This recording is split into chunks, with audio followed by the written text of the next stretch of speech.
Hello, everyone, and welcome to our podcast, Limelight. Today, we have a very exciting guest, Ankur, who heads customer experience at Kapiva. A little bit about Limelight, as you all know. We are a podcast focused on solving the most burning pain points faced by e-commerce brands today, especially around marketing and around customer experience. Our aim is to not give you fluff, but to give you very, very actionable strategies which you can use starting from today itself, and which have already worked for leading brands, right? And we're very excited to have you today, Ankur. It would be great if you can start by giving a brief introduction about yourself and your story and Yeah, how you started leading customer yeah, experience for people. yeah. So thanks Aniket for having me. I think so I'm Ankur. I am part of Kapiva here, and I basically lead the operations and customer experience function here at Kapiva. And just to sort of give you an overview, Kapiva is an Ayurvedic D2C brand. We are into multiple sort of Ayurvedic products, which deliver health outcomes to millennials as well as people who are seeking certain problem solution areas. Um, just talking about, I think, customer experience sort of bit. Just talk about our own association. I think we have been associated with LimeChat for quite some time, and I think maybe we are one of the early adopters of certain newer age, technology which LimeChat is also bringing onto the table. So happy to also talk about that a bit. But yeah, I mean, this is from my side. Awesome, awesome. Thank you, Ankur. So, before we start, would love to get a bit more insight into Kapiva. That what is it that you sell? Like, what pain points do you target, Mhm. and like, what is your core target audience as well, and what scale are you guys at currently? Sure. So I think basically Ayurveda is something which is ingrained in India. I think most of the households, typically आपके parents, dada, dadi, nana, nani, would have been using it in some form or the other. But I think that has gotten a bit lost in terms of how we have grown in the country. But that's something which we want to get the focus back on. And I think the intent here is that each and every household in India should have at least one Kapiva product. When we have multiple sort of product lines in targeting different solution areas. We have a product which is a dia-free juice, which helps you reduce the type in diabetes to a lot of extent, and that's a product which has the highest sort of retention on the platform. Then there are other problem solution areas which we target, be it a liver care juice or talking about skin, right? We also have multiple products for gym, a performance, and building stamina. So we are playing into those sort of areas which appeal to a larger sort of audience, not just the traditional Ayurveda users, but how can we ingrain it in our day-to-day life? Coming to, I think, the overall company, I think we are a 350, 360 crore turnover sort of a company, playing around both online and offline. So yeah, I mean, this is where we are at. Awesome. Mm. So, Ankur wanted to directly deep dive into the focus areas, and I wanted to start by understanding like from the customer experience front right now in 2024, Mhm. like what are the top three priorities for you guys to focus on and to solve? Sure.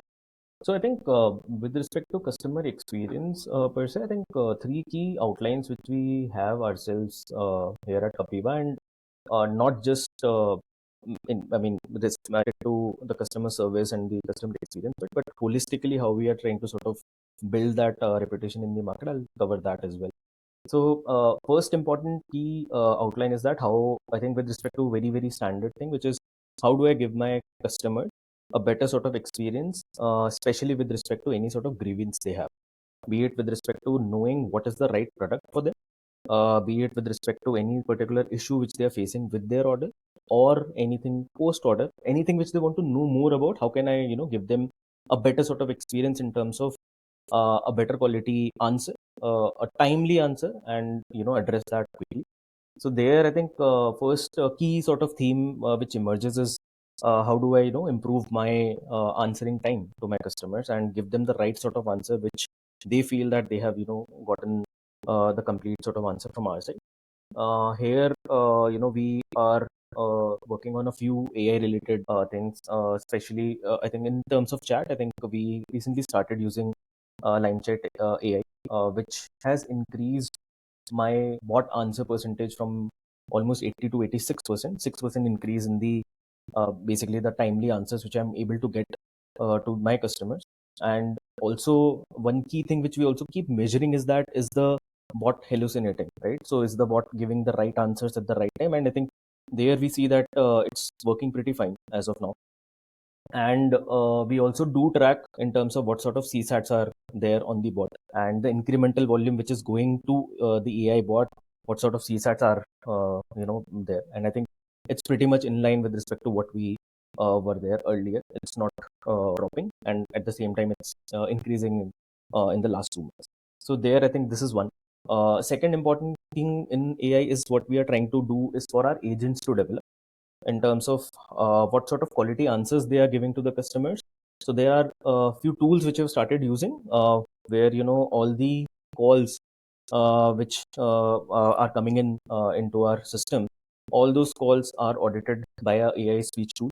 They understand the sentiment of the customer as well as the call which has been answered by our agent.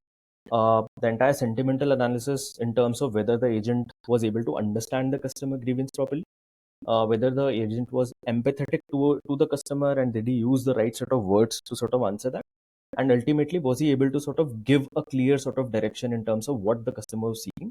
And basis that we have a agent evaluation in-house which is driven by AI, and I'm able to guide my agents in a better manner and improve our quality of answers towards our customers. So these are the two key themes which we are working on the AI with. With respect to the second important thing, which is more from a process point of view, there are certain interventions which we are taking in house with respect to tech. We have an internal tech team and a product team which is almost now 30-40 people big, and there are a lot of processes which in early stage D2C startups and the D2C startups which are emerging in the last 2-3 years, I think they start focusing on that after they reach a particular stage. And that is where a lot of automation comes into play, where especially with respect to orders, right? Customers would have a lot of queries around where is my order. I don't want my order because I'm not at home. Can I get it later? Right? I want to cancel my order. If I cancel my order, when will I get my refund? Right? All of these are very, very answered very, very manually. And there we have moved in the last 6 months in terms of automating a lot of these, where if a customer wants to cancel an order, a lot of times, especially in the D2C space, is एक बार warehouse से order निकल गया, it is in transit, it is very difficult for you to cancel an order. And typically what we were answering earlier was कि आपके doorstep पे आया तो आप मना कर देना, I don't want this order. So that's a very, very sort of bad way to sort of put it to the customer, where he is saying कि I don't want this order, but मैं बोल रहा हूँ कि आपके पास आए तो आप मना कर देना, right? So there we have automated quite a bit, where our integrations with certain other partners in terms of both chat going to our courier partners directly.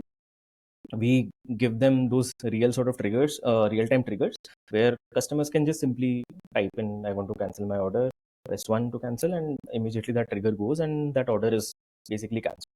And immediately once that order is cancelled, basis the order status stage, the refunds are also initiated immediately, right?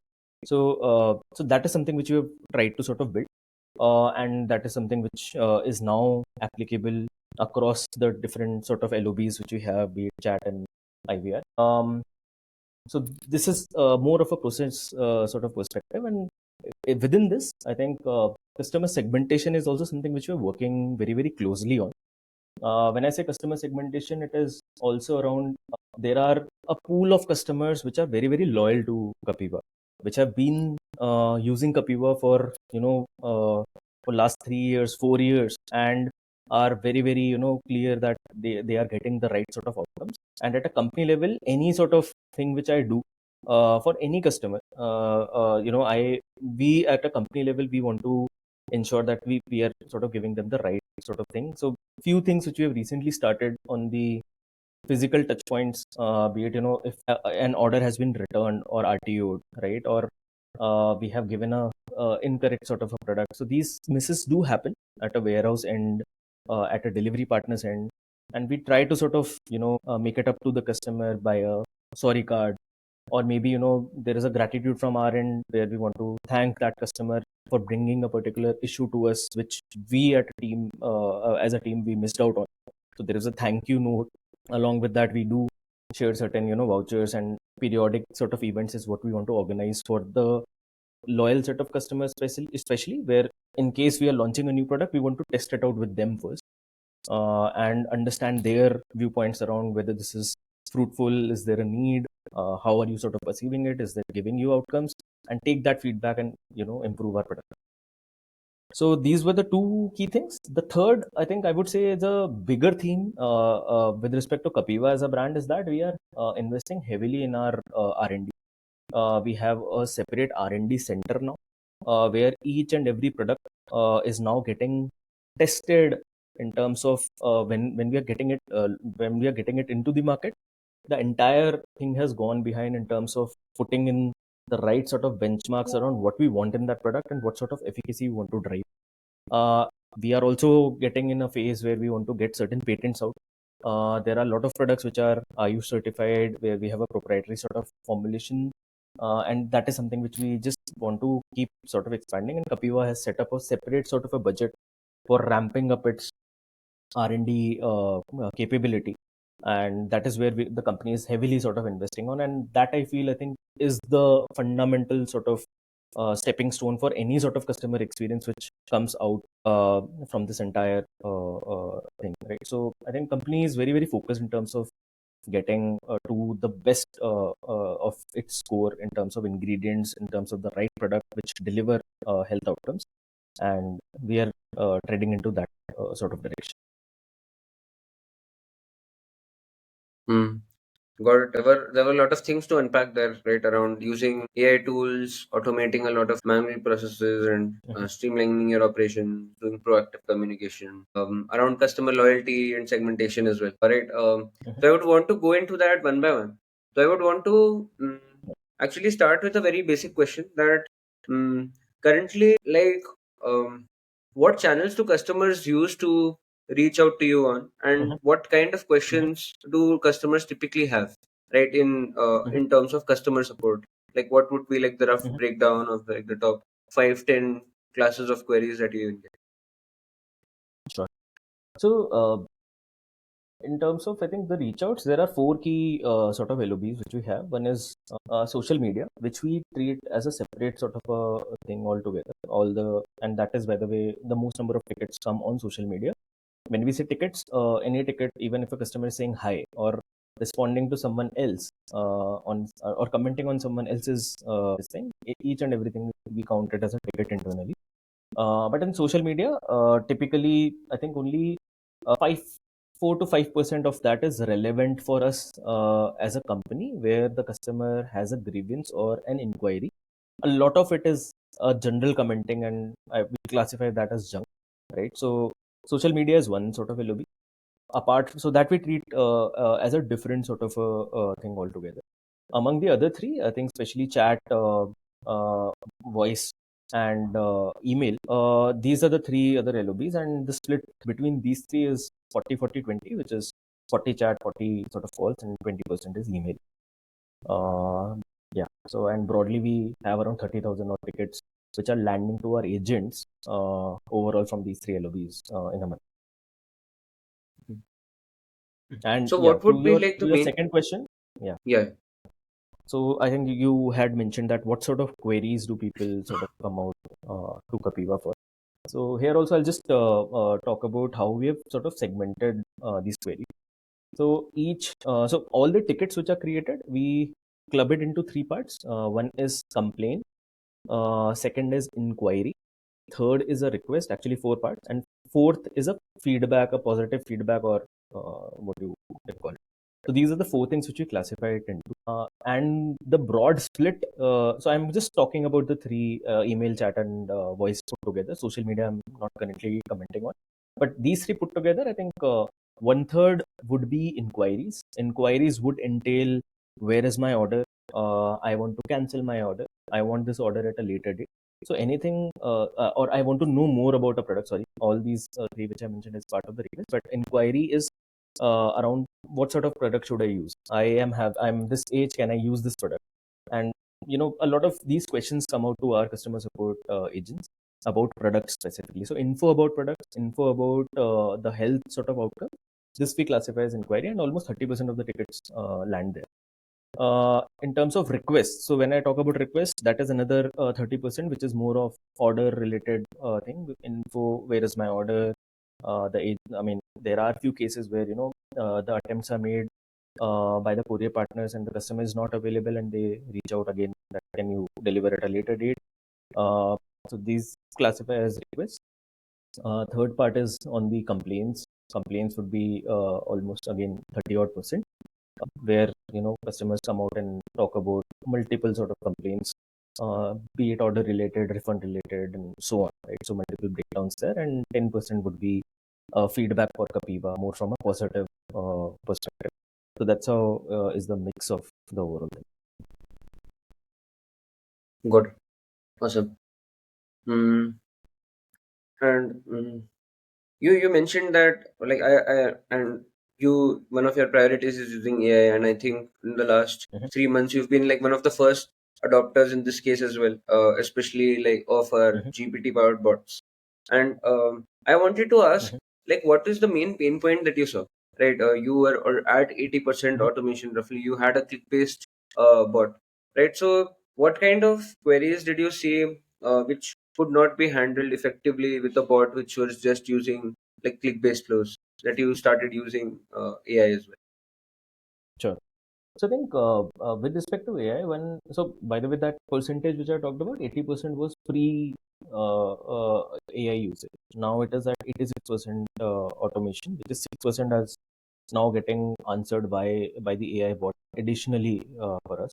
And with this bot coming into picture, I think there are a lot of info about the product. I think that is one key area which has increased in terms of our tickets going down, especially to our agents, which is being served by this AI bot, where it is able to identify what sort of products are available or out of stock, or if the customer is having this sort of a problem or an issue, this is the recommendation which the AI bot can give. And it basically also all the information which is available on the website, that you can train that bot with that, and it can understand that information pretty well and answer in the way it understand that information. So especially with respect to inquiries, which is product related inquiries, information around certain products, if they can use, if they have this particular problem, I think these have improved quite a lot. Got it. So basically, that is one thing which cannot be handled by a click-based flow anyway. If someone comes and says that they are suffering Yes. from hair fall or from diabetes, and they're just talking about that, explaining their pain point, Yeah. right? Then that is when people type it in free text directly on WhatsApp, right? And yeah, our focus also has been that Mm, to mm, actually understand very open-ended things, and then and map it to the right solutions, and then recommend products, so that it gives a lot of confidence as well for people to go ahead and then complete their purchase also. um Good. You had also mentioned measuring CSAT also around the bot and the mhm. agents, right? I wanted to understand Yes. like how do you measure CSAT, and like Mhm, what kind of benchmarks have you also set mhm. overall for the CSAT? Sure. So for all the three key things, all the three LOBs, we have different sort of a benchmark. And we in chat we have a bot CSAT which is treated separately versus an agent CSAT. Typically at a CSAT level, we at a company aspire to have a 90% CSAT. In I think voice and chat we are close. I mean, in voice we are hitting that number. In chat we are very close to hitting that number. In email, there is a lot of scope for us to sort of improve and get closer to that number. But the aspiration is to hit 90 in email. In voice and chat, we want to hit a 95 sort of a CSAT number. CSAT, I think it's very clearly in terms of whether we were able to answer the customer in the right manner or not, and how the customer rated that conversation as per the expectations they had from that conversation. And they rate us out of a 5 point sort of a scale, and that's how it's calculated. And in terms of bot, yeah, so just adding on to that, I think with respect to bot, I think one key thing which we keep a tap on is a lot of times we have encountered in the past that uh, there are a lot of issues which are coming in terms of the bot understanding, where they are sending redundant replies, or they are not able to understand what exactly is the customer issue. And we see a lot of drop or retraining the bot was becoming crucial, and hence we just keep a very very close check on in terms of the issues which the bot is solving, and in those issues what are the different CSATs and how they have answered. And immediately if we see that there is one particular area where the CSATs are going and dipping, we investigate that and just see where exactly is the problem. Is there something which has changed on the website, which the bot is interpreting in that manner, or there are few new additions to the questions which the bot is asking, the customer is asking, and bot is not able to sort of rectify that, and we have to train the bot again. So just keep a key sort of a check in terms of how the bot is also responding to the customer. Hmm. Okay. You also talked about using AI to enable agents better and to do conversation audits as well, right? Also, what kind of things have worked out well for you in enabling agents using AI? Yeah. So I think with respect to speech analytics, I think one key thing which we have understood as a company is that empathy is something which is very very sidelined in terms of the conversations, and a lot of times it becomes a very very sort of transactional sort of a interaction with the customer.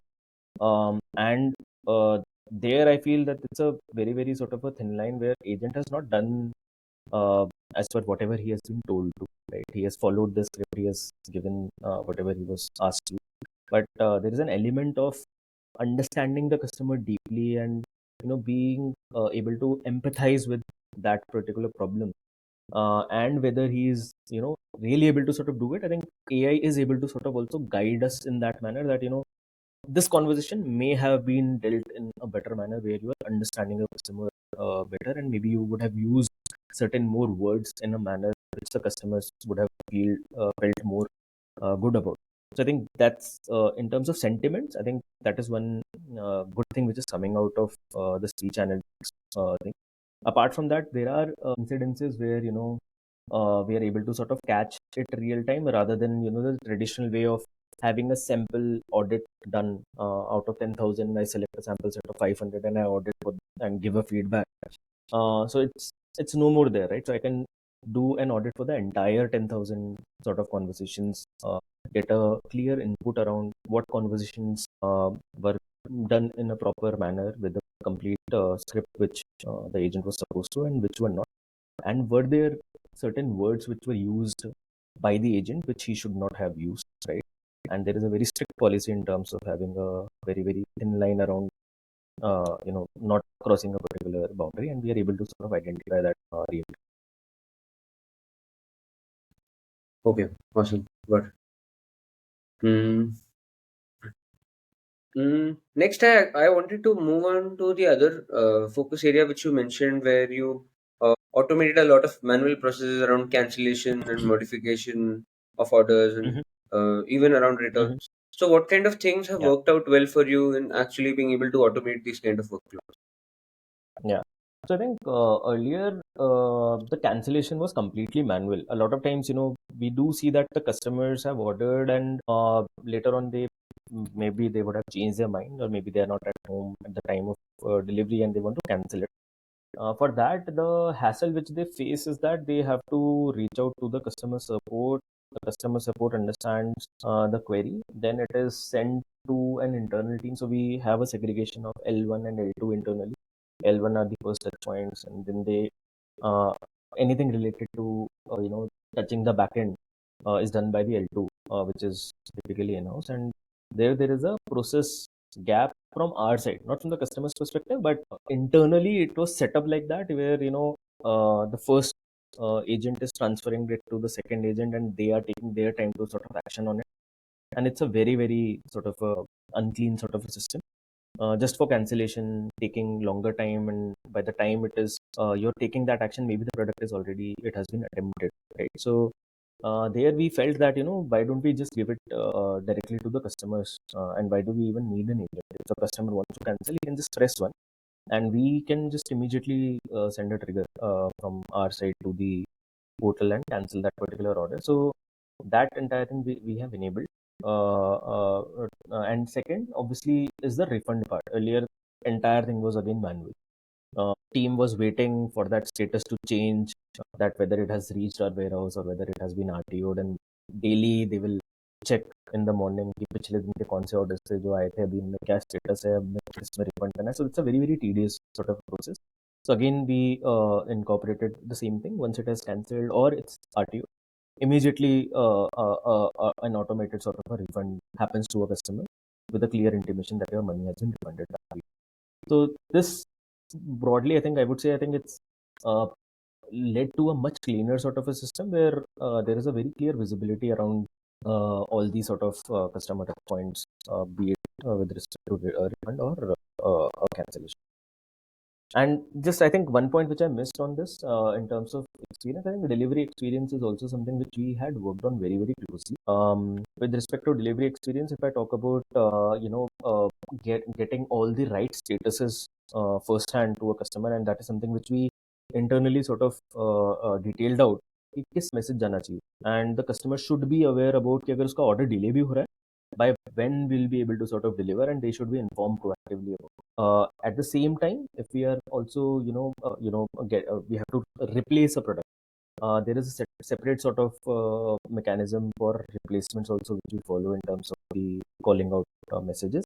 So that entire messaging we have defined कि कौन सा WhatsApp पे जाना चाहिए, क्या SMS जाना चाहिए, email पे क्या जाना चाहिए, क्या टच पॉइंट्स होने चाहिए, so that customer has a clear view around कि मेरा order है कहाँ या कहाँ पे मेरे को. So that is something which we have detailed out quite a lot in the last 4 to 5 years. Hmm.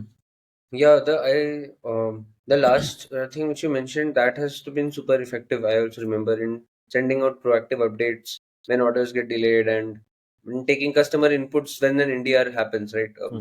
Like NDR happens just because if the customer is not available or if the address is wrong, and you can kind of just ask them on WhatsApp to correct it and then reattempt it accordingly, right? That really helps with the NDR bit as well. Um, uh, So after the automation bit, I wanted to move on to the last part, right, which you mentioned, which was around customer delight, and that is also that is something which rarely people are able to even move on to. They keep most people are actually stuck in Mhm. operational challenges, just meeting the right FRT and resolution times, and trying to automate some Mhm. processes. Customer delight is something which comes next, and that is why it gets missed. But wanted to understand, like, what kind of initiatives have worked well for you in creating that kind of customer delight, Sure, and also what kind of sure. positive feedback have you gotten from customers around Mm, those things? mm, sure. So I think on the customer delight front, like I mentioned, I think few initiatives which we have taken recently is, so for any sort of replacement which we do, uh, if whether we have identified, if we have, I mean, it's a thing which we as a company missed out in terms of the customer expectation. We ensure that we send out a sorry card from our end. And a lot of times we do see customers coming back and telling us that, I mean, it's part of the ecosystem. You don't have to worry much about it. We understand that, sometimes these errors do happen, but really appreciate that you acknowledge this and you send a sorry card to me. Uh, we do also keep sending samples of our certain products which we are launching or are in the process of launching to certain set of customers, which we feel that are giving us the right set of inputs on each and every parameter. And typically, what you've seen, a customer who reaches out to your customer support and gives you any sort of feedback, the propensity of that customer to repeat on the platform is almost 3x versus a normal customer. So that's something which we take much more pride on, that more customers should come to our customer support for any sort of issue which they have encountered or any feedback they have, right? And we encourage that quite a lot. And like I said, I think new sort of products we do keep getting feedback on. There are also few initiatives planned internally with respect to more prioritization in terms of grievance resolution basis the segmentation which we want to sort of develop as a next step. So yeah, so these are the few things which we are doing in terms of the delight. Got it. Mhm. Yeah, I'm very, very excited to uh, see and hear more about the customer delight initiatives as well. Um, awesome. So with that, we are nearing the end of the podcast, and hopefully there are a lot of actionable things which our audience could take away from this. So to end, I would like to end with some rapid fire questions for you, right? Which will also be very Mhm. exciting to know you better, right? So one, I'll start with a simple question: that do you prefer in-person work or remote work? Personally, I prefer in-person work, but yeah, occasionally I do take work from homes as well. But yeah, in-person works pretty well for me personally. Every person would have a personal choice, but I think it's better to sort of get things quickly, and alignment is much better. So in-person is something which I prefer. Yes. Mhm. Next is like, what would be your favorite non-fiction kind of book?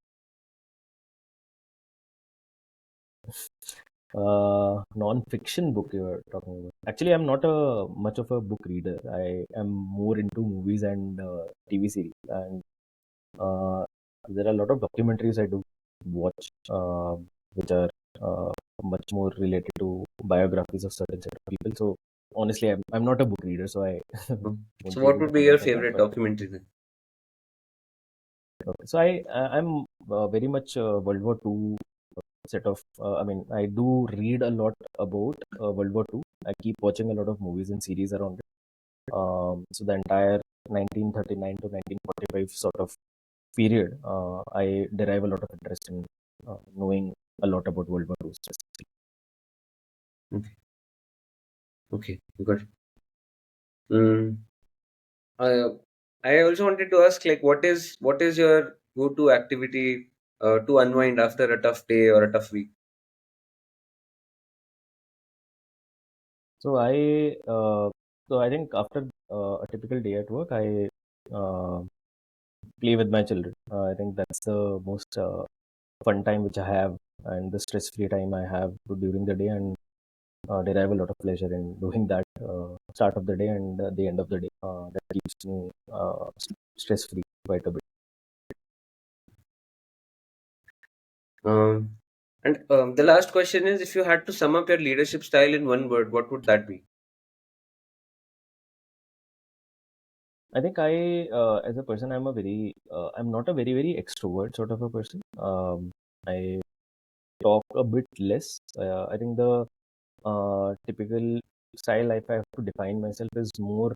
I tend to develop more personal sort of relations with my peers and the reportees, and with that sort of bond, I'm able to sort of uh, get more from them and develop uh, certain relations which are beyond, let's say, the work, right? Knowing them better, knowing their family better, and understanding what their aspirations are. So developing that sort of close bond with the people I work with, I think that is something which I feel that I'm able to sort of bring better in terms of me as a person and as a. Was got it. Okay. Cool. Mm, Thanks a lot, Niket. was Thanks a lot for your time, and thank you for inviting me to the podcast. And I, by the way, have not heard any other earlier podcast, but now I'll definitely do, and also I'll compare how I sort of fared versus how others did. But yeah, thanks for having me. Thank you. it was great having you here, Ankur. Thanks a lot for your time and for sharing all of these valuable insights. And For our audience to continue getting these kind of insights, you can follow us on YouTube, and you can connect with Ankur or follow him on LinkedIn as well. So we will share all of these details in the description. But thanks a lot for taking the time to view this episode as well. Thanks, Aniket. Thank you. Have a good day.